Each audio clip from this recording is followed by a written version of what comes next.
Hey, welcome to the Black Knight Nation podcast. I'm your host, Sal Interdonato. The Black Knight Nation podcast is brought to you by Higher Echelon, a company run by Joe Ross, who's a former Army fullback, former Army assistant coach, former Army officer. We thank Higher Echelon for sponsoring this podcast. We also thank LarryPickett.com for sponsoring this podcast too. Check Larry Pickett's website out. He has all the photos from Army's 45-38 overtime loss to North Texas yesterday at Michie Stadium. Larry was there shooting for Black Knight Nation. He is the official photographer for Black Knight Nation and does some great video work too. So check out LarryPickett.com. I have with us tonight Cuthbert from Sidelines Army, as always, and I have Black Knight Nation Seth Mendelson. Seth and I were at Michie Stadium Saturday to watch a game that Seth and I thought was over early. We thought when North Texas jumped out to a 21-0 lead, that the game was that the Black Knights were going to have a hard time coming back, especially the way the offense was giving up the football. But there we were at the end of the game, right, Seth? I was on the field for the second half, and just to see that the change and Dwayne Coleman get Army back into the game, another overtime game at Michie Stadium, second one this season for Army, and unfortunately, it's another loss for the Black Knights. They're close, but they just can't get over the hump in the games. Maybe get some thoughts. We'll go to Seth first on his just general thoughts of the game, and then we'll go to Cuthbert. And then we'll get, guys, if you have any comments, questions, please send them our way. We already have a couple lined up. We'll get to them right away. I agree with you. At 3 o'clock, I looked at my watch, and there was 5 minutes left in the fourth quarter. And I said, this game will be over at 3:10, 3:15 max. The game ended at 5-4, I believe. So a lot of stuff happened in that last 5 minutes, and of course overtime. So it was a long day there. My thoughts are very simple. Army beat Army in the first, certainly the first quarter. They, the turnovers, as Jeff Monken said to us in the press conference, the turnovers were devastating. North Texas is a good team, and they got the benefit of 3 turnovers to go up 28-7, 21-0, and 28-7. And credit to the Army team to come back and tie the game. A couple of big breaks, especially that fumble and the with 2.5 minutes left in the game. But it's tough to come back from 28-7. And yet they did, and they showed some fortitude there. I was impressed with that. I was impressed with Dwayne Coleman coming in cold and running a good offense. But like Monken says, as long as I've known the guy now, fumbles and turnovers will kill you. And fumbles and turnovers, interceptions killed Army in that first quarter. And I just felt they were overconfident. They ran the ball. They ran the ball carelessly on offense. And the last comment I'll make it on defense, they were just allowing too many yards, as Monken said, on first down. Just way too many yards. And they were unable to. No punts in the game. There were no. Army had 3 turnovers. They had 1 turnover. No punts in the game. That kind of says it all. That's crazy. Real quick before I get to Cuthbert, when Jeff Monken is in the press conference and he pulls out a little notepad and goes through all the plays on first down that North Texas had in the yardage, I mean, that's he's trying to get a point across, right? I mean, absolutely, it's hysterical for sure. Cuthbert, what about your initial thoughts on the game? I was not able to watch the game live. It was my daughter's birthday party yesterday, so I did a social media blackout, and I sat down to watch the game, and it was probably about 5 minutes after the game actually ended. I had no idea, so I'd recorded it. And so I watched it, skipping through all the dead time. I made it through in about an hour. My initial prediction was that North Texas was going to hit the ground running and Army was going to come out sluggish. That was exactly what happened. I was not anticipating 3 turnovers in the first 4 drives. Oddly enough, going into halftime, down 28-14, I was cautiously optimistic. I thought, okay, the kind of seems like things have calmed down. Play is starting to even out, and we've got a real chance to come back and win this. North Texas, to their credit, this is a very good team.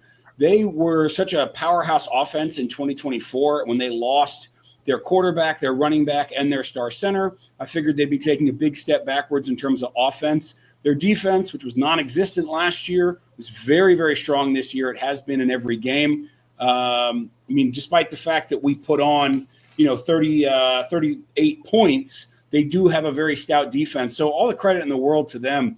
I'm amazed that we were able to come back and get it as close as we did. When the game ended, obviously I was disappointed, but I thought about our tenacity and our fight. And, listen, we were really banged up. Cole Madison went out. We had an ejection on a targeting call that I was very, very weary of that call as being targeting.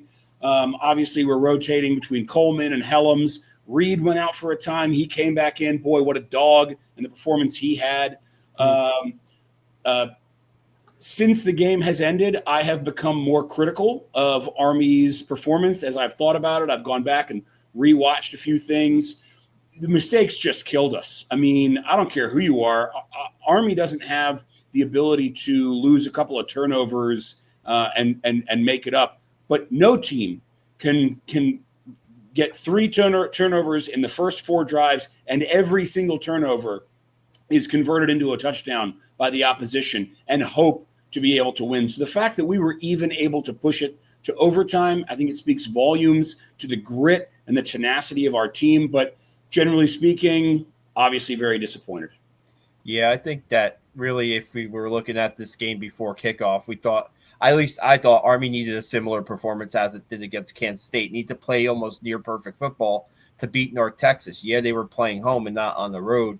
And then when you see them spot, I don't know, you look at the between each game, 82 plays against Kansas State. Cale Helms has 0 turnovers, right? 4 drives against North Texas at home, 3 turnovers. I don't think it's anything I can really explain. It just kind of happened. I don't know. First start at Mikey Stadium, I don't think there was any jitters at all by Cale before the game. I watched him warm up. He looked like it was business as usual, and just things happen. The pitch play. Coach Monken explained. If you watch it, go on our YouTube channel and watch Coach Monken's press conference. He dissected all 3 of those turnovers. Right? He explained to the varying degrees about what happened on each of those plays. So I don't know if we really have to go back and over those, but it's just like, man, like you say, Cuthbert and Seth, this team, North Texas, was averaging almost 50 points a game, and you give them 21 points basically in the first half, right. And then you only hold them. I have to give the defense a lot of credit in the second half. Plus, Army, the time of possession was totally North Texas in the first half, right? Totally, probably like 18-12, somewhere around there, maybe even more. And then second half, Army started to get some drives going and eat up some clock, and the defense only gives up 10 points in the second half to North Texas in regulation, before overtime. And man, it's just I was in the end zone when that pass to they drive all the way down to that 6-yard line with 24 seconds left. The clock wasn't their friend. Coach Monken explained it. Basically, you have 2 plays. You spike the ball, and you have second and third down, and then if you don't make it a touchdown, you got to kick the field goal to go into overtime. But I was there on that pass that got tipped, and how close Brady Anderson was to catching that pass and Army taking the lead. I mean, if he doesn't get pushed off balance, maybe he catches that ball, and maybe they win the game. It's a game of inches, a game of a couple feet here and there, and it just wasn't Army's day. I think the only piece of criticism I have, and listen, it's a Monday morning quarterback, and I didn't play Division I college football. I have no right to say what I'm going to say, but I'm here to talk about Army football, so let's just say it. The only piece of criticism that I have in terms of the coaching and the play selection is it is 4th and goal from the 6-yard line, and we're at whatever it was, 10 seconds left. Mm-hmm. I know that you play for overtime. You are at home. You play for overtime. But the way that game went, and the quality of the opponent, and it had been a very, very fluky game, both in terms of our turnovers and then also in terms of the fumble that we got off of them. I will say there was a holding call on North Texas that negated a 20-yard touchdown run. And look, fair is fair. That was a terrible call. And it went in our favor, so I was obviously happy for it, but it was a terrible call. And I just thought, I know you have to go for the touchdown there. And I know that you're not supposed to do that when you're at home. You play for overtime. But I'm looking at this game going, guys, overtime is not our friend in it today. Against this team today, overtime is not our friend. I would have gone for the end zone. And if you don't get it, then you show up at the post-game press conference and you say exactly what I just said, that we had fought our way back to have a puncher's chance. And so now it's time to go for the one haymaker in hopes of ending it. And if they stop you, they stop you. Other than that, I actually think it was a very well-coached game. I thought our play selection was good. Obviously, I have a lot of criticisms about the execution and fits and spurts. Briggs Bartosh going 75 yards on his first carry. I mean, that was a thing of beauty. Without that play, I don't think we're able to muster any momentum moving forward. That was such a critical play. But yeah, I don't know. I just wanted to mention in the press box before the fourth down play, the third down. Everybody saw you were downstairs already. We were all talking about what's going to happen here if they don't get the touchdown on second down or third down, and there was a delay for some reason. Maybe somebody was injured. I don't recall. And the consensus was that they have to kick the field goal, and we were all like, oh boy, I hope that Dawson hits the field goal, and he did, of course. But I think that most people in the press box were content with going for the overtime and fighting it out then. Yeah. Of course, looking backwards, maybe you're right, but hindsight's always 20/20. And I get it. I thought about it too. Like, just go for it, see what happens. But if it doesn't happen, then everybody says, "Oh, he should have just played for overtime." And so be it, I guess. In Cuthbert's opinion, Jeff Gennarelli agrees with Cuthbert. Had to win it in regulation. So, Cuthbert, I did not even think about that in the press conference. I wish I would have had the chance. I wish I would have asked him that. That's a good thought by you. And yeah, you're right. The way things were going. I mean, I just think, man, I don't know. I just thought they had some good momentum. I thought they could score on that last drive instead of settle for the field goal. It just didn't happen. Let's get to some comments before we talk a little bit more about the game. I was worried with Coleman getting the start preseason that he wouldn't be able to stay healthy with his size.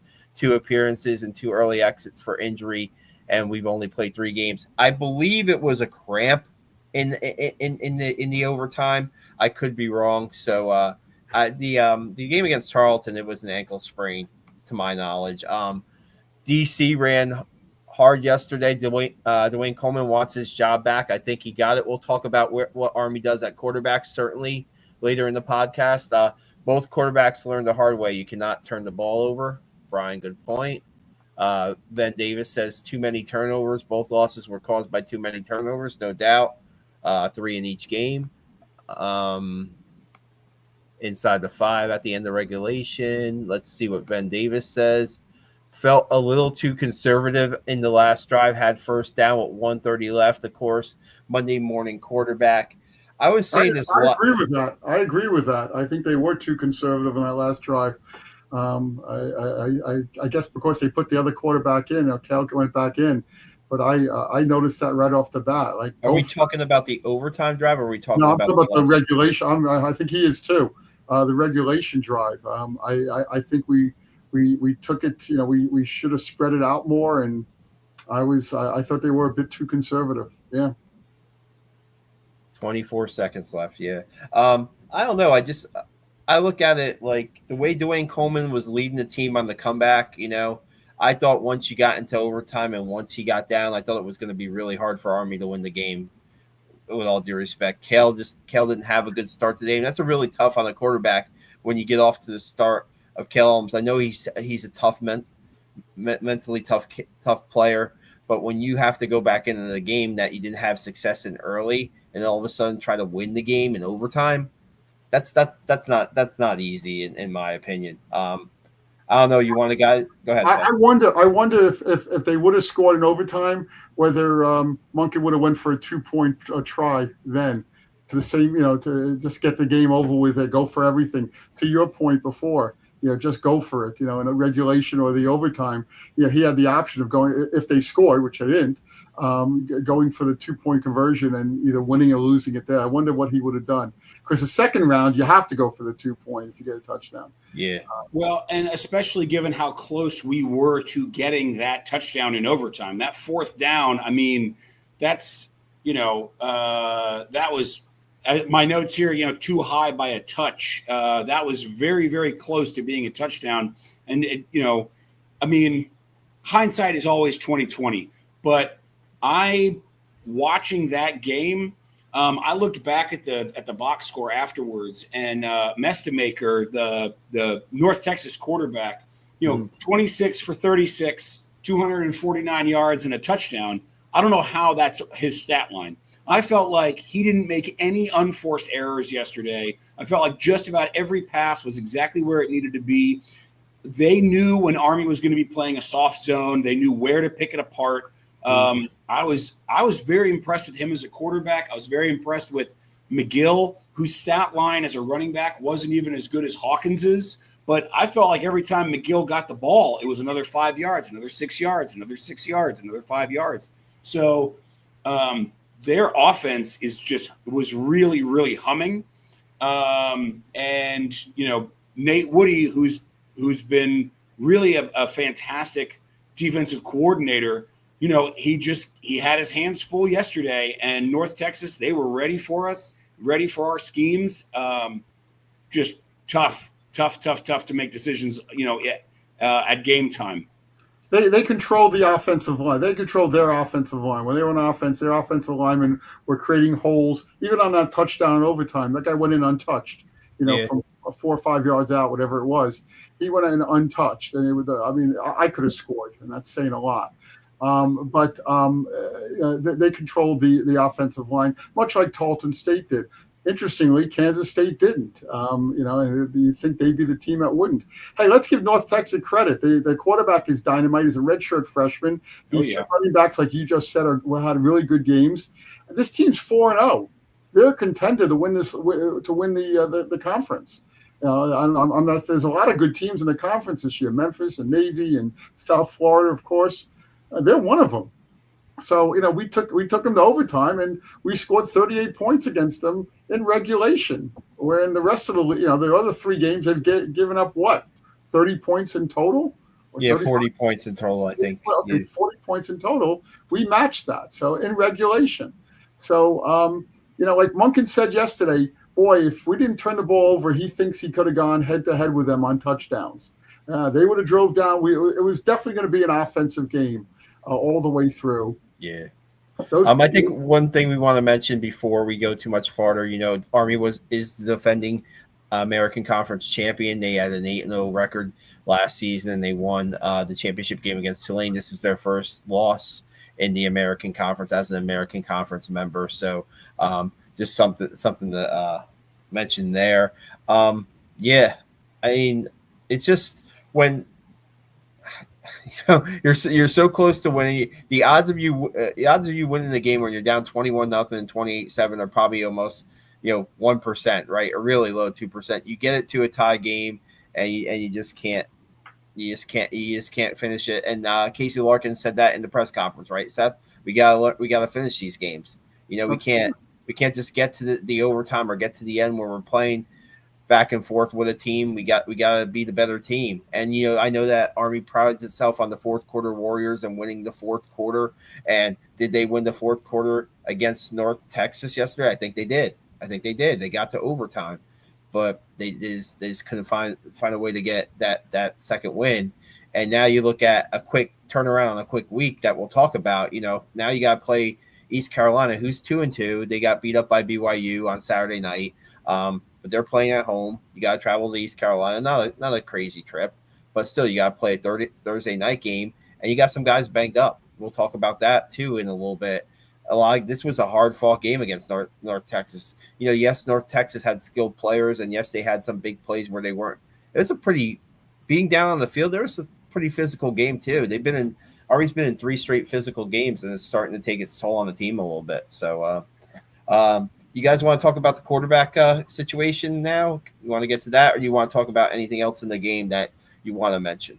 Well, we're talking about East Carolina. We should talk about the quarterback because it's 4 days away, and we have to figure out. They have to figure out who the quarterback's going to be, whether Coleman's healthy, and whether he's the right guy or Cale's the right guy. Yeah, real quick, I asked Jeff Monken at the press conference yesterday. Dwayne Coleman goes out, second play of overtime, and asked him if he could have went back into the game, because I'm thinking on the sidelines. I was talking. You have one timeout in overtime, correct? You're giving one timeout. Yes. Could you have now? I don't know if it's a 30-second timeout, a 3-minute timeout. I don't know how TV works, but could you have taken that timeout just as to giving Coleman a little extra time to get over his cramp or an ankle sprain or get back into the game? But Coach Monken said he was not available to go back into the game. So, but then they did send him to the press conference. And normally, if a player is really, really banged up, they will not send that player to the press conference. He's getting treatment, right? That player is getting treatment. So I don't know. I mean, I think I go by if Dwayne Coleman stays in the game, Army figures out a way to score a touchdown on that overtime drive. And then do they kick a extra point or do they go for two? Who knows? But, he got, I guess, cramped up and didn't return. And so now I think he's going to be healthy enough, Seth. I mean, like I said, if you're going to the press conference after a game, you should be – I think it's going to be see what happens in practice. And do you go with the, quote, hot hand? And Coach Monken said earlier this week that he's going to need both of these guys. So – in terms of, I guess it was Coleman, but I don't. What do I know? But I guess I'm thinking Coleman because he did so well during the game. But this kid's gotten banged up twice now, and Cale Helms has to be available, as will Dwayne Coleman if Cale gets the starting nod. I mean, they run a wishbone. You're getting hit every play almost. An option, not a wishbone, an option, and you're getting hit every play. You guys think and. Dwayne Coleman's not a big guy. He's 5'10" or so, right? Yeah, 200 pounds, 5'10", 200 pounds. Yeah, it's not that big in college. So, well, in terms of East Carolina, for the game overall, I actually preseason thought that this probably served us well, even though it's on short rest and an away game, because they had NC State followed by Coastal, followed by BYU. They've had quite a bit on their plate to think about, apart from scheming specifically for Army's offense. NC State, obviously a hated in-state rival, if not officially. It's, a P4 against a G5 in-state. There's going to be a lot of intensity there. Coastal Carolina, a rival P4 G5, from just south of the border. And then obviously BYU, huge game, big team coming in. So I had thought that this actually was serving Army, even though it's an away game on short rest. I'll tell you, we are so banged up. ECU, generally speaking, when they're hosting a game, especially if it's a primetime national television, that, Dowdy Ficklin is going to be packed. It's going to be a hostile territory. In terms of the quarterback, I think Jeff Monken has to stick with Dwayne Coleman, assuming that he's healthy enough to go. And the only reason why I say that is because of the performance that we saw this past Saturday. I think we may be at a place with our team where we're never really going to have one true starter, at least not now. Maybe in 4 or 5 weeks we will. But right now, I think you just have to go with the hot hand. I think if you try and get too clever by half and you're playing chess thinking the other team is playing checkers and you decide you're going to go with a different quarterback, Monken and the coaching staff, they have a very clear, you get what you earn on this team. Yeah. And it is a next man up mentality. And it is one for all and all for one. So Cale Helms, he goes out against North Texas. He has a bad pitch. He throws an interception. He coughs up a fumble. I don't know what to tell you. It's time for you to just take a break. In goes Dwayne Coleman. He plays exceptionally well, all things considered. I think you have to go with Coleman if he's available, and you have to do that knowing that at any point Cale Helms might be going back in there, and Cale Helms has to know that, and he does know that. Yeah, I think that is the ethos of the team, and in the interest of maintaining the integrity of the culture. That's what Monken and the coaching staff, they have to do. I will say this, with Dwayne Coleman in the game, yes, I said that. What did I say today? He just brought. He played inspired football. He played inspired football when he got into the game. He was probably pumped to get back in and get some playing time, but he inspires teammates. Dwayne Coleman, and I think that's part of it. I mean, that touchdown pass to Samari Howard at the end of the first half. The play to Brady Anderson. Brady Anderson makes an incredible adjustment on that pass. Touch, yeah. 68 yards down the sidelines. Dwayne Coleman had 100 yards rushing and 100 yards passing. Now, for an Army quarterback, that's a really good game in basically 2.5 quarters. Now, granted, I know North Texas, Army put up some yards against that North Texas defense, but I think he does a little bit more than Cale. Cale's going to be that in between the tackles type runner, hard-nosed runner, but Dwayne's going to be able to throw the ball a little bit further down the field, I think. So I think that if you need that against East Carolina, he's probably your guy. Let's see what Brian says. Got a second chance, took advantage. Yep, pretty simple. Why couldn't I just say that instead of the 1,000 words I just said, Brian? Well, the other thing I saw from Dwayne Coleman yesterday, and, I don't want to be making a mountain out of a molehill, but something that I did not see from Coleman against Charlton State that I did see against I did see from Cale Helms against Kansas State was the ability to exert patience on QB, especially when it's the QB follow. And it's not necessarily an option play. It's a designed QB run.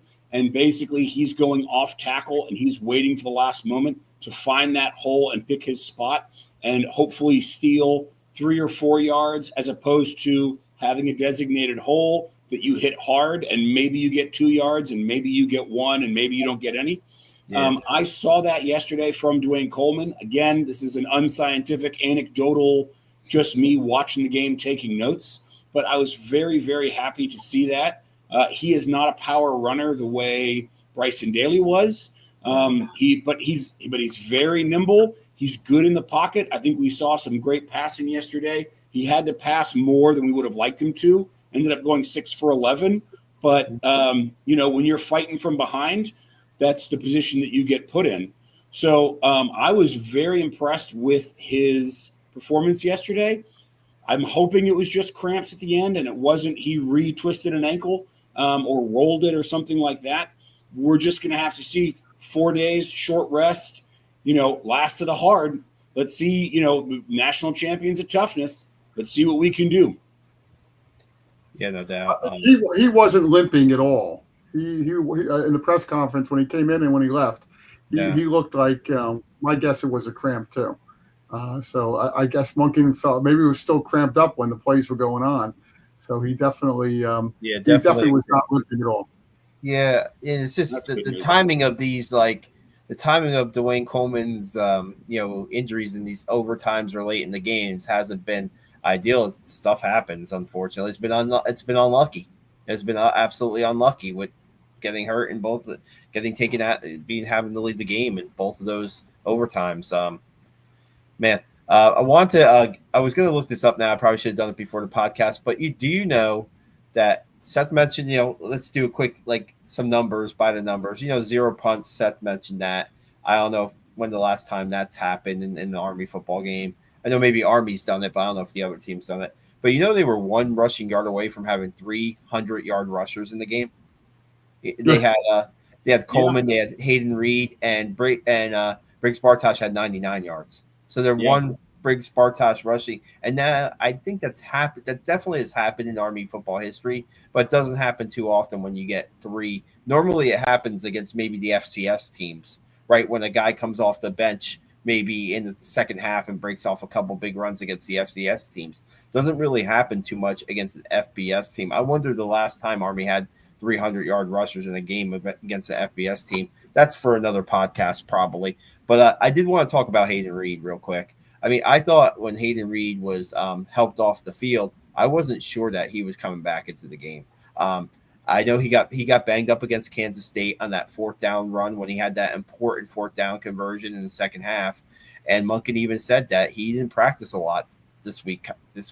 And to have Hayden Reed come back into the game, and doesn't even matter that he got a couple yards here and there. He gained some really tough yards. He was carrying multiple North Texas defensive players trying to tackle Hayden Reed. He was playing really like a man possessed, I'll say. And then on that Dwayne Coleman 5-yard run, who's throwing some lead blocks in there? Who's putting his body on the line? Hayden Reed. I was impressed with him too. I mean, why not? But again, it goes back to the simple point. We don't lose those balls in the first quarter. It's a totally different game. The final score could have been 55-53 for all we know. It was just we had the unfortunate. You can't fumble. You can't throw interceptions. Yeah, you just can't do it. We did it. Another thing, too, I want to talk about was the secondary. When you lose Colin Matson early in the game, he had 5 tackles in the first quarter, I think.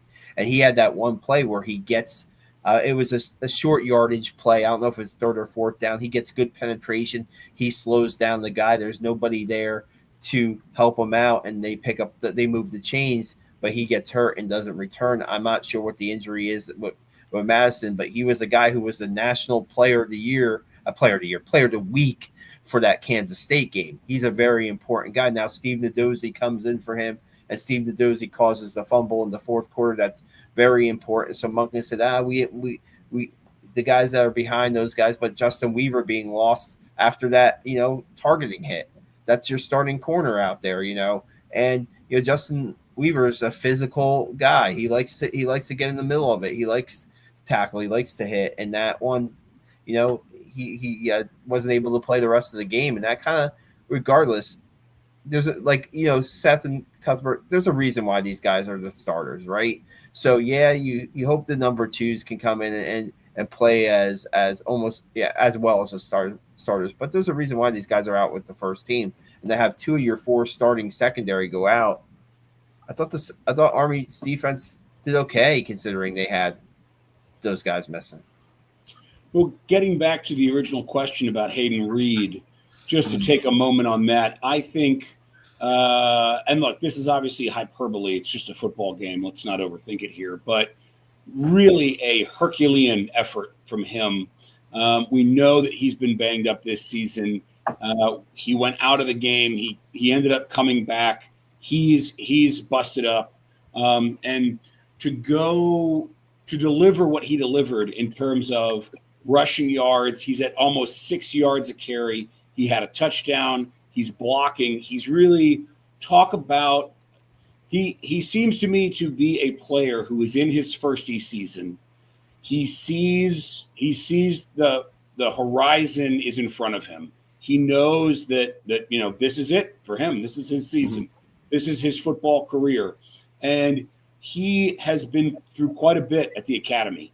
2 years ago, under Drew Thatcher, he was getting featured more in almost the Noah Short position. He was catching passes. He had the occasional 100-yard game. Obviously, last year they moved back under center and the immersion of Kanye Udo. So Reed, dutiful soldier. He plays his role. He played well last year, but he was not the featured back. He knows that this year is it for him. And I will tell you what, that is one tough SOB. And I am glad that he is a Black Knight. I'm hoping we can pull this together. I'll tell you right now, 3 games into the season and we've had a bye. I feel like we are, I was talking to somebody on Twitter about this. We are 1 mistake away from being 0-3, and we are probably 3 mistakes away from being 3-0. So we are a very talented team, and we have got lots of grit and hard work and talent. But I'll tell you what, if we're not careful, this is going to start to feel a lot like 2015, where we've got lots of close losses, and ultimately this season is a disappointment, and lots of moral victories, lots of quality losses, as it were. But I can tell you 10 years ago, when we were coming out of the bad times, it was, hey, the future is bright. But, it is 2025. This is a very different environment now that Army football is operating in. And, look, I'm never going to stop loving this team and supporting the Black Knights. But at a certain point, I quality losses, almost only counts in horseshoes and hand grenades, as it were. Yeah. Yeah, when Coach Monken, Seth asked Coach Monken about what positives he could take about these 2 overtime losses at Michie Stadium, what did he say? He's positively pissed. That was his answer for Seth's question with a little bit more explanation after it. I think that it's so close, right? When you play, even like last year's team is a team that we might not see for Cuthbert. The last year, right? They didn't trail in a game until they played North Texas later in the season. Didn't trail in a game. They had a little bit of a favorable schedule at the beginning, but that was a team that we may not see at West Point in quite some time. The talent that they had on the offensive line, the talent that they had, at quarterback, on defense, guys that, 2 guys that are playing at, Power 4 conferences right now, teams. And, that was a very talented team. You lost a lot of that senior experience, right? And you lost some of the guys to transfer portal. The culture's there, right? Now you just gotta. I think the culture is absolutely there. I think the reason why we saw the comeback that we did yesterday, the reason why these guys have absolutely no quit in them, is because of the culture. If anything, yesterday showed us that this team is toughness and grit. I can tell you as a fan, looking at 1 and 2, staring down the barrel of a short rest Thursday night game in a potentially loud, East Carolina, and the potential of starting 1 and 3. I don't want to speak anything into existence about the season getting away from us. I know I said a big game. I talked a big game before the season about how good we were going to be. A lot of that was good fun. I don't take myself too seriously, but genuinely, I'm not worried about the culture of the team. I'm more worried about not watching my beloved Black Knights get the dub. Yeah, I mean, I hate it. It's 3 games into the season, and I'm not a guy that really likes to talk about, hey, the bowl, can they get the bowl eligibility? They just got to go to East Carolina and get a W on Thursday. They just got to go there and even the record. And you know what? Look what happened the first 2 games of the season. It was kind of flip-flopped, right? We thought Tarleton State would be a dub, and we thought Kansas State would be hard to get a win out there. They end up beating Kansas State. Maybe this team's going to play better on the road. Who knows? Maybe they're more of a road team than a home team. I don't like to say that too much with the success that Monken's had at Michie Stadium, right? I mean, they should play pretty well. The next 3 at Michie Stadium, we'll see. Seth is more of a schedule guy than I am. He's back. And what this team could be. I don't think this season's lost at 1 and 2. No, the season's by no means lost. And I'm sitting here on a podcast talking myself deeper and deeper down into the well, which I shouldn't be doing. I am a glass half full fan. I drink the Kool-Aid. I believe the propaganda. I am all in on this coaching staff and this team. I really am. As a fan. I think I look at this team and I know how many prognosticators in the preseason expected us to be 6-6 at best. And I know that this is a better team than that. And I can tell you they're a better team than that because we lost in overtime to Tarleton State. And yes, I know they're an FCS team, but they would beat a lot of the group of 5 teams. They're a top 3 FCS team for a reason. And North Texas is very good this year. What Skylar Cassidy, their new defensive coordinator, is doing with that team and how they've somehow been able to rebuild this high-powered offense. I mean, all the credit in the world to them. When I tweeted after the game, after I watched it late, I started the tweet with tip of the cap to North Texas. They are a good team. So believe you me, the sky is not falling. But I don't like to see. I don't like it when we have this many guys getting banged up. I don't like it when there's this many question marks about who's going to be the starter. We have a fantastic next man up mentality, but next man up only gets you so far. So I'm I'm just expressing my own anxieties and insecurities about what might be happening. But, it's all going to work out great. I mean, Well, I'd like to address that. Tarleton State is now 5-0. They're beating everybody at their level, scoring 50-plus points. Army was only 30. And they're a good team. North Texas is 4-0. The American is a better conference. Tulsa, who we play later on, beat Oklahoma State. Yeah, I don't think they've won a game this year, and their coach is in trouble. So who knows what kind of Oklahoma State? You're looking at Tulane is a good team. Navy is a good team. Believe it or not, our weakest teams, Air Force is a weak team this year. I watched them play again. I watch every one of their games. They're not good. They're young. They're not that good. We're playing out there. Who knows? Temple is better. Still not a great team. Memphis, somebody said Memphis beat Arkansas. We don't play them in the regular season, but is that correct, or do we? We don't play. We don't play. No, not this year. Not Memphis this year. Yeah. Okay. There's a lot of tough teams. This league is a little bit improved, and let's be honest, we're not as good as last year so far. But we've taken 2 undefeated teams to overtime, and we lost. And sometimes that's a little bit of luck of the draw. We could have won both those games. We could be 3-0 right now. It's true. And instead, the team that we were most afraid of, we beat Kansas State at Kansas State. So it's who knows what's going to happen here. This ECU game is a very important game because we don't want to go 1-3. We just don't want to go 1-3. Okay, the easy part of the schedule comes up after that. We have Charlotte, we have Tulsa. It's not as hard. I'm looking at the schedule now. But you got to win this game. This is a super important game. Get back to 2-2. Get back to 1-1 in the conference, and then take each game as they do, one by one. The line on the East Carolina game is -2.5 for East Carolina. So I mean, that's a home field advantage essentially. So it's basically a pick'em game. So we'll see what happens. Maybe this unpredictable season will continue.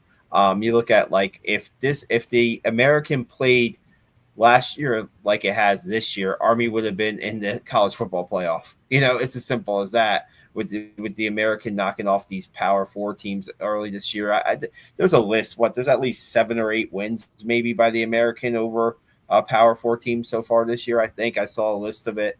We have one of them. Oh yeah. Army has one. Army has the one. Yeah, that's their one for the year, and that's all they got. They got their one Power 4 a year. That's all they can do. We'll see what happens. Anything else you guys want to talk about, or the look ahead, or I think I pretty much put everything I want to get out myself on the game. I'll sum up by saying, like I just said, ECU is a big game. We got to see who's going to be injured. Who's not going to be playing, who's not going to make the trip. It's important to, we may not find out till game time because they're not going to share with us, so we can share with the world. But that's important, and who's the starting quarterback's going to be. And the most important thing is, and I'm sure Monken's doing this because we know he does, is making sure these guys learn to hold on to the ball and not run with the ball in one hand, cover the ball up, which they did not do. Okay, the interception was, it was a 50-50 pass, and a little bit of desperation deep in your own territory. Maybe he shouldn't have thrown it, but he did. The 2 fumbles, just really. Who knows? Uncalled for. You can't do that. To beat ECU, got to hold on to the ball, control the clock like they did in the second half. But a great second half wasn't enough. Yeah, I think that when you talk about the interception too, I didn't bring this up, but maybe you run the ball. If you get the first down, fine. Then you punt. To throw the ball that deep and on your side and then to turn it over. It's hindsight, of course. I've never called an offensive play in my life. Maybe basketball, but not football. I don't know. That's just hindsight, me talking. We'll see what happens. The injuries, like Cody Harris-Miller did not play this week. I'm not too sure what his timetable is to get back to starting Army nose tackle. Jake Grandina was out against North Texas. I'm not sure he's coming back anytime soon.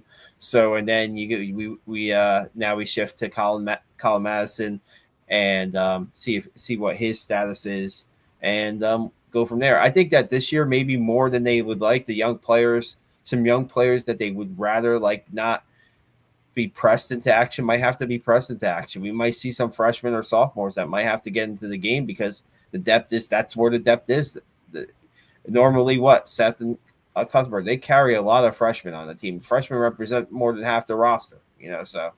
Well, and we, listen, if you're thinking about this statistically and you're looking at it as a larger sample size, you got to look across multiple seasons. Last year, we were insanely lucky in terms of the injury bug and the lack of injuries that we suffered last year.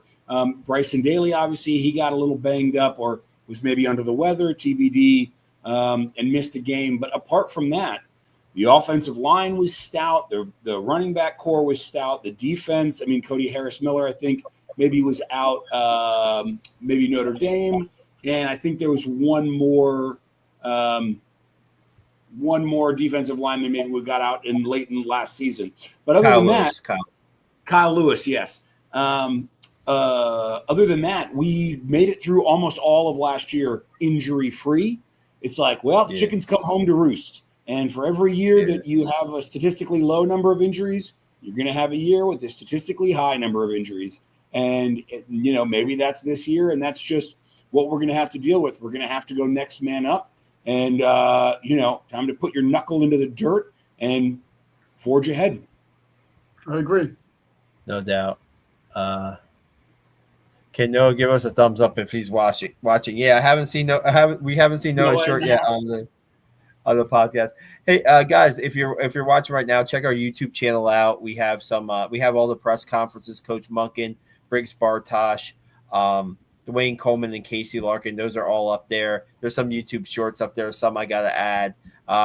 Check our Instagram out. I'm gonna throw some photos up there from Larry Pickett Jr. Check out Larry website, our official photographer at LarryPickett.com. Also, we thank Higher Echelon for sponsoring us.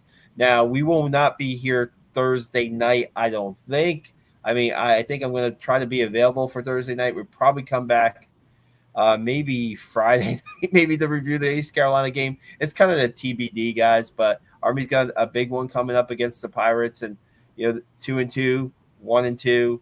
Then you really need to get to 500 Army in this game, and we'll see how the Black Knights play. Short week. Coach Monken's press conference is Monday this week, so they're moving everything up. Only a couple practices to prepare for East Carolina and get another road win for the Black Knights. We'll see.